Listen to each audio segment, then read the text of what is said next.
Hello friends, പുതിയൊരു വീഡിയോയിലേക്ക് എല്ലാവർക്കും സ്വാഗതം. ഇന്ന് നമ്മൾ നോക്കാൻ പോകുന്നത് യേ കലി കലി അക്കേലി എന്ന സീരീസിന്റെ 5ാമത്തെ എപ്പിസോഡ് വീഡിയോ ആണ്. ഇതിന്റെ മുമ്പത്തെ വീഡിയോസ് കാണാത്തവർക്ക് വേണ്ടി വീഡിയോയുടെ ലിങ്ക് ഡിസ്ക്രിപ്ഷനിൽ പ്ലേസ് ചെയ്യാം.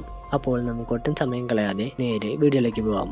എപ്പിസോഡിന്റെ സ്റ്റാർട്ടിങ്ങിൽ ഷീക്ക ജീവിച്ചിരിക്കുന്നത് കണ്ട് സന്തോഷിക്കുന്ന നായകനെയാണ് കാണിക്കുന്നത്. അവൻ ഷീക്കയെ കെട്ടിപ്പിടിച്ചുകൊണ്ട് വളരെയധികം ഇമോഷണൽ ആവുന്നു. ഷീക്ക അവർ ഈ നാട്ടിൽ നിൽക്കുന്നത് സേഫ് അല്ലെന്നും അതുകൊണ്ട് അവർക്ക് ഇവിടെ നിന്നും വേറെ ഏതെങ്കിലും നാട്ടിലേക്ക് ഒളിച്ചോടാമെന്ന് നായകനോട് പറയുന്നു. ഈ സമയം നായകന്റെ കല്യാണം കഴിഞ്ഞു എന്ന് മനസ്സിലാക്കിയ ഷീക്ക തന്റെ പാരന്റ്സ് ഡൽഹിയിലുണ്ടെന്നും അതുകൊണ്ട് താൻ എന്തായാലും ഡൽഹിയിലേക്ക് പോവുകയാണെന്ന് നായകനോട് ഉറപ്പിച്ചു പറയുന്നു. ഇതേ സമയം പെട്ടെന്ന് ഗോൾഡൻ ഡോറെല്ലാം തുറന്നുകൊണ്ട് സിഎമ്മിന്റെ മകൻ ഇവിടേക്ക് വരുന്നുണ്ട് എന്ന കാര്യമെല്ലാം നായകനോട് പറയുന്നു.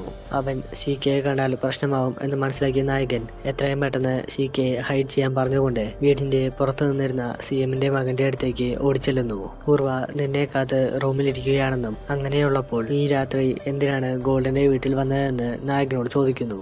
നായകൻ ഉത്തരമൊന്നും പറയാൻ പറ്റാതെ കഷ്ടപ്പെടുന്നത് കണ്ട് ഗോൾഡൻ ഫസ്റ്റ് നൈറ്റ് ആയതുകൊണ്ട് അവൻ കുറച്ച് നെർവസ് ആയിരുന്നുവെന്നും അതുകൊണ്ട് ഒന്ന് മോട്ടിവേഷൻ ലഭിക്കാനായിട്ടാണ് അവൻ ഇവിടേക്ക് വന്നതെന്ന് സിഎമ്മിന്റെ മകനോട് പറയുന്നു.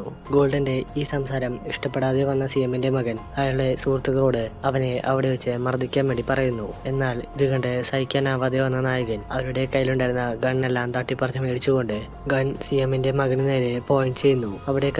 അവിടെ നടന്ന സംഭവങ്ങളെല്ലാം സിഎമ്മിനോടും പൂർവയോടും പറയുന്ന നായകനെയാണ് കാണിക്കുന്നത്. സിഎം വീടിനകത്ത് തന്നെ ഇതുപോലെ പ്രശ്നമുണ്ടാവുന്നത് നല്ലതല്ല എന്ന് പറഞ്ഞുകൊണ്ട് അയാളുടെ മകനും നായകനും തമ്മിലുള്ള പ്രശ്നമെല്ലാം അവിടെ വെച്ച് തന്നെ സോൾവ് ചെയ്യുന്നു. നായകൻ ഗോൾഡനെയും കൂട്ടിക്കൊണ്ട് നേരെ അവന്റെ വീട്ടിലേക്ക് പോകുന്നു. എന്നാൽ പോകുന്ന വഴിയിൽ ഒരാൾ ഷീക്കയെ ഓടിക്കുന്നത് കണ്ട് നായകൻ ഒന്നും തന്നെ നോക്കാതെ ആ വ്യക്തിയുടെ മേലെ കാറ് കയറ്റി കൊല്ലുന്നു. കൊന്ന ശേഷമാണ് നായകന് ഇത് സിഎമ്മിന്റെ മകന്റെ ആൾക്കാരാണ് എന്ന കാര്യമെല്ലാം മനസ്സിലാവുന്നത്. എന്നാൽ ഈ സമയം അയാൾക്ക് ചെറുതായി ശ്വാസമുണ്ട് എന്ന് മനസ്സിലാക്കിയതും നായകൻ അയാളെ എടുത്തുകൊണ്ട് ഒരു ഹോസ്പിറ്റലിന്റെ പുറത്തു കൊണ്ടുപോയി വെച്ച ശേഷം അവിടെ നിന്നും എസ്കേപ്പ് ആവുന്നു. കുറെ നേരമായിട്ടും നായകനെ കാണാതെ കണ്ട് പൂർവ നായകനെ കോൾ ചെയ്തുകൊണ്ട് നീ എവിടെയാണ് എന്ന കാര്യമെല്ലാം തിരക്കുന്നു. എന്നാൽ നായകൻ ഗോൾഡന് ഒരുപാട് പരിക്കുണ്ടെന്നും അതുകൊണ്ട് അവനെ ഹോസ്പിറ്റലിൽ കൊണ്ടുപോയതാണ് എന്നുമെല്ലാം അവളോട് പറയുന്നു.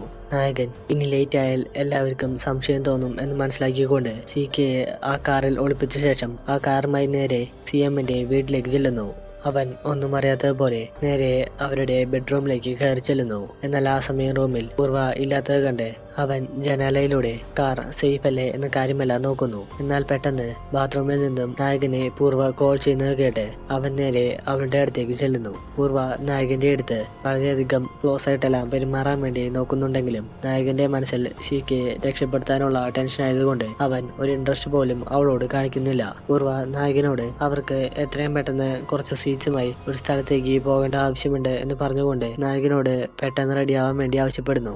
റെഡിയായി വന്നതും അവർ നായകൻ ഷീക്കയെ ഒളിപ്പിച്ചിരിക്കുന്ന കാറിലാണ് അവരിപ്പോൾ പോകാൻ പോകുന്നത് എന്ന് മനസ്സിലാക്കിയതും നായകൻ വളരെയധികം പാനിക്കെല്ലാം ആവുന്നു. അവൻ പൂർവയോട് അവർക്ക് വേറെ ഏതെങ്കിലും കാറിൽ പോകാമെന്ന് പറയുന്നുണ്ടെങ്കിലും പൂർവ നായകൻ പറയുന്നതൊന്നും കേൾക്കാൻ വേണ്ടി കൂട്ടാക്കുന്നില്ല.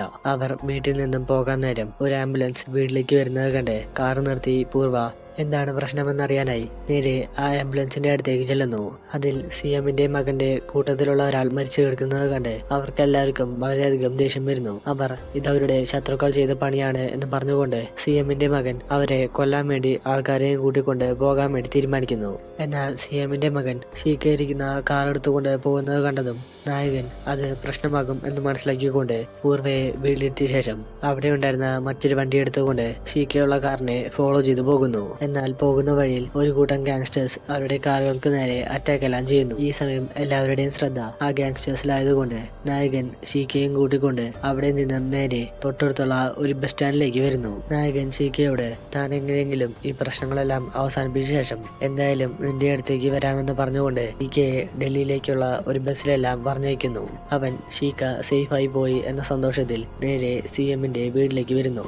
വീട്ടിലെത്തിയതും പൂർവ നിങ്ങളെ കൊല്ലാൻ നോക്കിയ എല്ലാവരെയും അച്ഛൻ ശരിയാക്കിക്കോളുമെന്ന് നായകനോട് പറയുന്നു. നായകനാണെങ്കിൽ അതൊന്നും പ്രശ്നമില്ല എന്ന് പറഞ്ഞുകൊണ്ട് തനിക്ക് കുറച്ച് റെസ്റ്റ് വേണമെന്ന് പൂർവയോട് പറയുന്നു. ഈ സമയം പൂർവ നായകനും ഷീക്കയും കൂടി ബസ് സ്റ്റാൻഡിൽ നിൽക്കുന്ന ഒരു ഫോട്ടോ എല്ലാം കാണിച്ചു കൊടുത്തുകൊണ്ട് ഈ പെൺകുട്ടി ഏതാണ് എന്ന കാര്യമെല്ലാം ചോദിക്കുന്നു. ഇത്രയും കാണിച്ചുകൊണ്ട് ഈ എപ്പിസോഡ് ഇവിടെ വെച്ച് അവസാനിക്കുന്നു. ഈ സീരീസിന്റെ ബാക്കി വീഡിയോസിനായി ചാനൽ മറക്കാതെ സബ്സ്ക്രൈബ് ചെയ്യുക.